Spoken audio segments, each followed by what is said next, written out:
Discussion کر رہے تھے یہ تیجا 40واں 10واں جمعراتیں برسیاں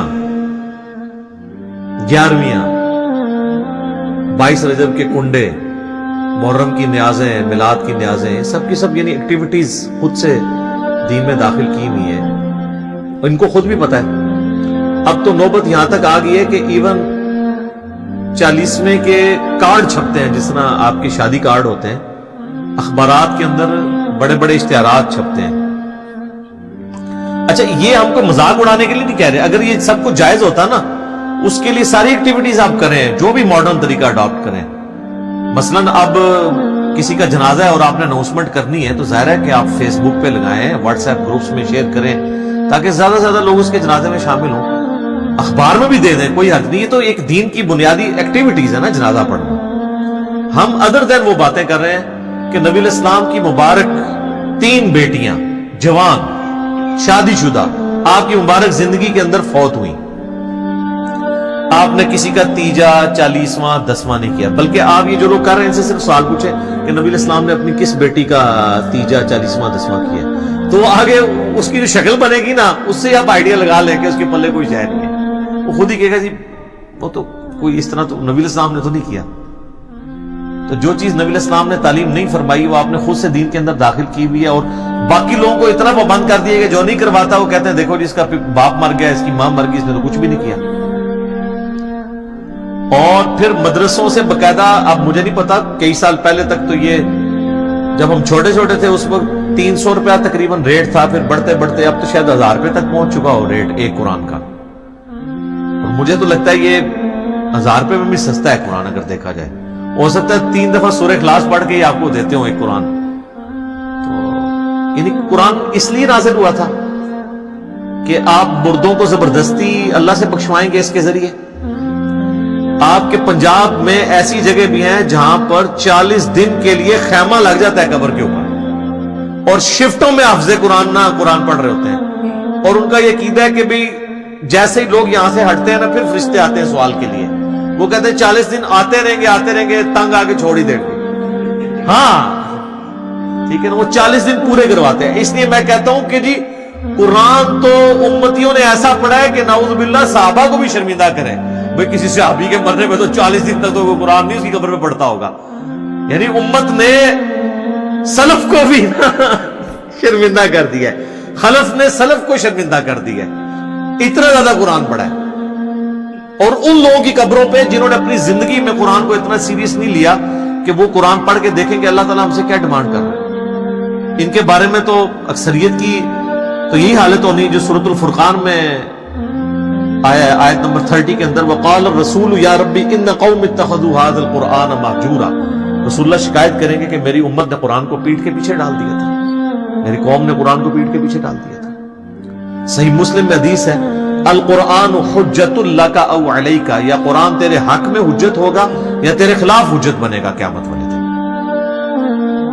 تو یہ بڑا خطرناک معاملہ ہے۔ بھئی قرآن آپ نے خود کھول کے دیکھا نہیں ہے، بڑا کہا جاتا نہیں قرآن سب سے زیادہ پڑھی جانے والی کتاب ہے، لیکن قرآن سب سے زیادہ بغیر سمجھ کے پڑھی جانے والی کتاب ہے، یہ اس کا تاریخ پہلو ہے۔ آپ کوئی اخبار اور میگزین بھی بغیر سمجھ کے نہیں پڑھتے۔ آپ دیکھیں پرانے زمانے میں جو بوڑھے پڑھے لکھے نہیں ہوتے تھے نا تو وہ دکانوں پہ جا کے نا کوئی ایسا بندہ ڈھونڈتے تھے جو اردو پڑھ سکتا تھا تو اسے اخبار دے کے کہتے تھے کہ پڑھ سنا آج کیا خبر میں ہے۔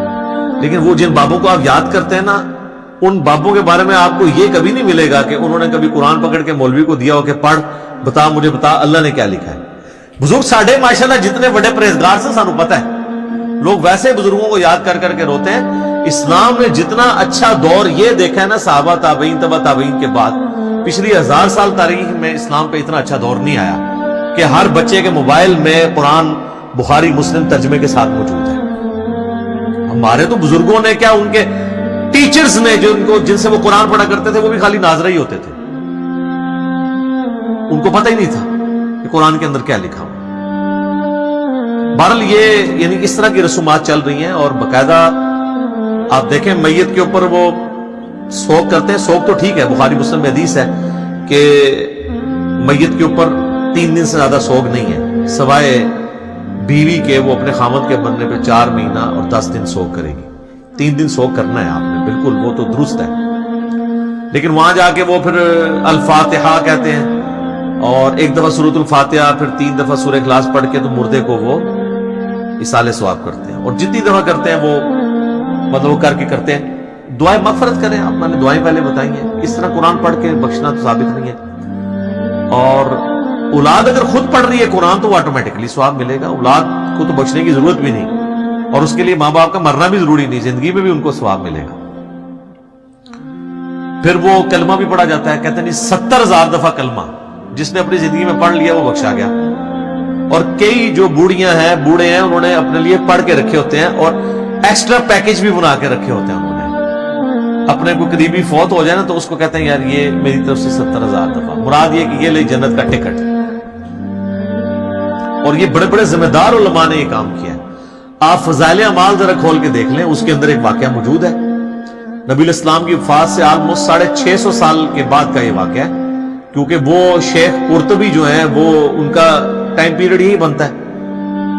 وہ کہتے ہیں جی شیخ قرطبی کا بیان ہے. شیخ قرطبی کو بھی بیچارے کو نہیں پتا ہوگا، اس کی طرف ایک منسوب ہے. شیخ زکریا کاندھلی فضائل اعمال میں لکھتے ہیں کہ انہوں نے نا وہ ایک ایسے نوجوان سے ملے کہ جسے کشف ہو جایا کرتا تھا کہ کون جنت میں ہے اور کون جہنم میں.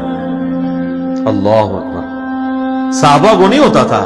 آپ حدیث سن چکے ہیں بخاری مسلم کی کہ وہ نبی الاسلام کی برکت سے وہ جو 2 قبر والوں کے اوپر جو ٹہنی کی وجہ سے عذاب کی تخفیف ہوئی، صحابہ کو نہیں پتا چلا کہ اس کے اندر کیا ہو رہا ہے. حضور نہیں بتایا. بلکہ مسلم شریف میں تو الفاظ ہیں آگے کہ میں نے ارادہ کیا کہ میں اللہ سے دعا کروں کہ تمہیں عذاب قبر سنوا دے، لیکن پھر مجھے ڈر ہوا کہ تم اپنے مردوں کو دفنانا چھوڑ دو گے. تو صحابہ نے تو سنا بھی نہیں، دیکھنا تو بڑی دور کی بات ہے. بخاری اور مسلم دونوں میں حدیث ہے. ایک مدعم نامی غلام تھا حضور کا جو آپ کی سواری کا کجاوا کسا کرتا تھا. غزوہ خیبر کے موقع پر ایک نامعلوم تیر لگا اور وہ شہید ہو گیا. صحابہ نے کہا یہ تو سیدھا جنتی ہے، حضور کا خدمت گزار ہے، ظاہر ہے جی ہم بھی ہوں تو یہی کہ آپ فرمایا تم جنت کی بشارت دے رہے ہو. اس نے مال غنیمت سے ایک چادر چوری کی تھی، اللہ نے مجھے دکھایا، وہ آگ کی بنا کے اس پہ ڈال دی گئی ہے. اب باقی اصحاب میں سے اگر کسی نے ایک رسی بھی چھوٹی سی یہ سمجھ کے اٹھائی کہ مال غنیمت میں اس کی کیا ویٹیج ہے اور گھر لے گیا تھا، فوراً گھروں کو باغے لا کے حضور کے پاس جمع کروائی کہ بھئی یہ آپ ہوتے تو آپ کہتے جو کچھ بھی ہے تیرے محبوب کی امت سے ہے. تو محبوب کے ساتھ جو ڈائریکٹلی اٹیچ بندہ ہے اس کو اس نسبت نے کام نہیں دیا جب اس نے کام غلط کیا، کیونکہ محبوب کے ساتھ تو آپ کی رشتہ داری ہو سکتی ہے، اللہ کا کوئی رشتہ دار نہیں ہے سر. اللہ کے ساتھ کسی کی رشتہ داری نہیں ہے. آپ جو مرضی لوگوں کے بارے میں فیصلہ کریں. بال وہ شیخ قرطبی کہتے ہیں کہ جی اس نے نوجوان نے چیخ ماری، اس نے کہا میری ماں کو جہنم کی جانب لے کے جا رہے ہیں فرشتے. تو وہ شیخ کہتے ہیں کہ میں نے دل میں ارادہ کیا کہ میں نے یہ سنا ہے کہ جو 70,000 دفعہ کلمہ پڑھ لے اس کی مغفرت ہو جاتی ہے. تو کہتے ہیں میں نے اس کی تصدیق کرنی تھی کہ یہ جو کہتے ہیں نا آواز آئی، پتہ نہیں آواز ٹھیک آئی ہوئی ہے کہ غلط، قرآن حدیث میں تو کہیں نہیں ہے. تو کہتے ہیں میں نے دل میں نا وہ 70,000 دفعہ کلمہ پڑھا ہوا TCS کروا دیا کوریئر سروس کے تھرو، اور دل میں نے نیت کی کہ میں اس کی ماں کو بخشتا ہوں.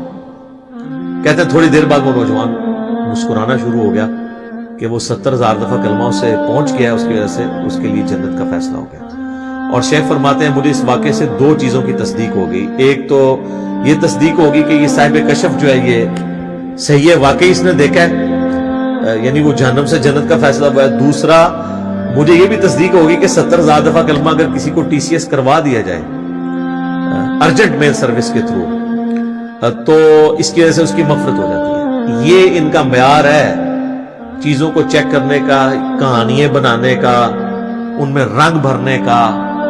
تو سر جب آپ لوگوں کو یہ چیز بتائیں گے تو لوگ تسبیح پہ لا الہ الا اللہ کلمہ ہی پڑھیں گے نا، پھر قرآن تو نہیں ترجمے سے پڑھیں گے.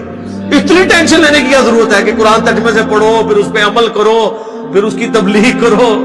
اس کی بجائے چپ کر کے 70,000 دفعہ کلمہ پڑھ لو، دیٹس آل. اور آپ پڑھ لو اور سب کی طرف سے ایک دفعہ پڑھ لو، عیاشی کی زندگی گزارو. کس غیر محسوس طریقے سے انہوں نے امت کا جنازہ نکالا ہے. اسی کی آپ باقیات آپ دیکھ لیں، پھر لے کے بیٹھے ہوتے ہیں گٹھلیوں پہ. وہ کہتے ہیں 1.25 لاکھ دفعہ آیت کریمہ